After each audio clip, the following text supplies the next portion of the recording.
Question number 8 देखो बच्चों, राष्ट्रीय आय की गणना में। तो सबसे पहले समझते हैं कि राष्ट्रीय आय का मतलब होता क्या है। राष्ट्रीय का मतलब बच्चों राष्ट्र का, और राष्ट्र का मतलब कोई देश, और आय का मतलब इनकम कमाई, और गणना करना का मतलब गिनना जानना।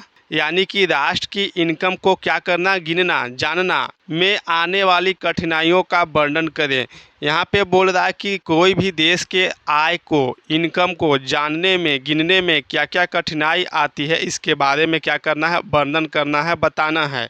क्वेश्चन 15 में, 18 में बिहार बोर्ड के एग्जाम में 4 नंबर में पूछा है बाबू। उत्तर में देखो, राष्ट्रीय आय की गणना में यानी कि राष्ट्र के आय को निकालने में, गिनने में निम्नलिखित कठिनाइयाँ आती है। सबसे पहला कठिनाई है बच्चों आंकड़ों को एकत्रित करने में कठिनाई। आंकड़ों का मतलब बच्चों लिस्ट, सूची को क्या बोलते हैं, आंकड़ों बोलते हैं। जैसे आपके गांव में सर्वे करने वाला जाता है ना, और बोलता है कि बताइए आपके घर में कितना रुपया का इनकम होता है, आपका घर कितना, आपके घर में मोटरसाइकिल है कि नहीं है, और एक पेपर पर लिखता है, तो वह क्या हो गया बच्चों, आपका सूची बना लिया, जानकारी ले लिया, तो वही क्या हो गया, आंकड़ा हो गया। एकत्रित का मतलब इकट्ठा करना, एक जगह क्या करना, जोड़ करना। और कठिनाई का मतलब क्या, समस्या। पूरे देश की लोगों के आय के आंकड़ों को एकत्र करने में काफ़ी कठिनाइयाँ होती है।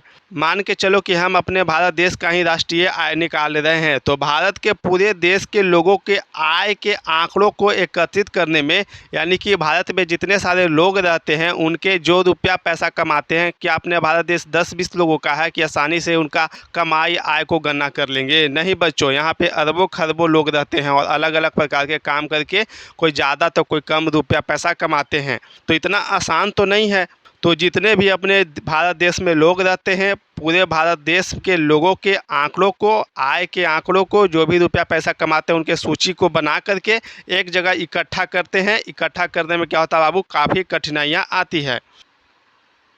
दूसरा है दोहरी गणना की संभावना। दोहरी का मतलब बच्चों दो बार गणना करना का मतलब गिनना, तो 2 बार गणना करने की संभावना चलाता है बाबू। कभी कभी ऐसा परिस्थिति उत्पन्न हो जाता है कि 2 बार गणना करना पड़ता है। कभी कभी एक ही व्यक्ति के आय की गणना 2 स्थानों पर कर लिया जाता है। ऐसी गलतियों को सुधारने के लिए दोहरी गणना की जाती है। क्या होता है बच्चों, कभी कभी एक ही व्यक्ति के आय की गणना बाबू, आय को 2 बार गिन लिया जाता है। ऐसी गलतियों को सुधारने के लिए क्या किया जाता है, 2 बार गणना की जाती है। मान लीजिए कि आपके पिताजी बम्बई में कमाते हैं, बम्बई में रहकर कमाते हैं बच्चों, तो वहाँ पे आय सर्वे करने वाले और आपके पिताजी से पूछा कि बताइए कि आप पैसा कितना रुपया कमाते हैं, तो आपके पिताजी बोले कि हम इतना रुपया कमाते हैं, हमारा आय कमाई इतना है। आपके पिताजी का आय का गणना बम्बई में हो गया, और आपका घर बिहार में है, और बिहार में भी सर्वे करने वाला आया बच्चों, तो आपने भी सर्वे में लिखवा दिया कि हमारे पिताजी इतना रुपया कमाते हैं। आप बिहार में भी सर्वे करवा लिए और आपका पिताजी बम्बई में भी आय का सर्वे करवा लिए, तो आपके पिताजी के आय की गणना, काउंटिंग 2 बार हो गया, एक बार बम्बई में, दूसरी बार बिहार में, तो दोहरी गणना हो गया बाबू। तो ऐसी गलतियों को सुधारने के लिए क्या किया जाता है, 2 बार गणना की जाती है, 2 बार काउंटिंग किया जाता है। अगर 2 बार काउंटिंग नहीं किया जाएगा तो क्या हो जाएगा, राष्ट्रीय आय सही नहीं निकल पाएगा।